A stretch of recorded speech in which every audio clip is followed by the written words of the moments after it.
White बोर्डवर काय draw केलं आहे ते बघा. हा एक फ्लॅट सरफेस किंवा पृष्ठ आहे.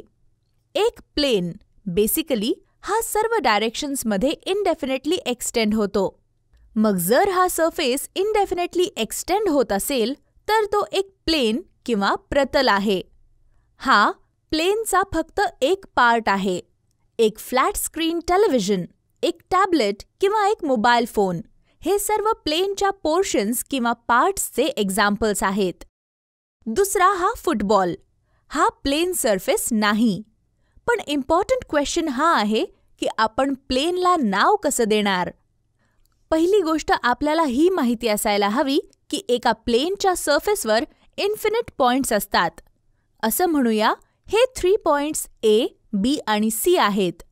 ह्या प्लेनला ABC असं म्हणू शकतो. पण इथे एक कॅच आहे.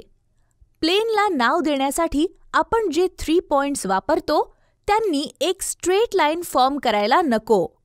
जर आपण प्लेनवर पॉइंट D असा घेतला की A, B आणि D एक स्ट्रेट लाईन फॉर्म करतात, तर ह्याला प्लेन ABD नाही म्हणता येणार.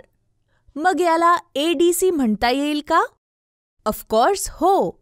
याला ADC म्हणू शकतो कारण A, D आणि C स्ट्रेट लाईन फॉर्म करत नाहीत. ह्याला सिंगल लेटर्सने देखील नाव देऊ शकतो. जर आपण इथे M लिहिलं तर याला प्लेन M असं देखील म्हणू शकतो.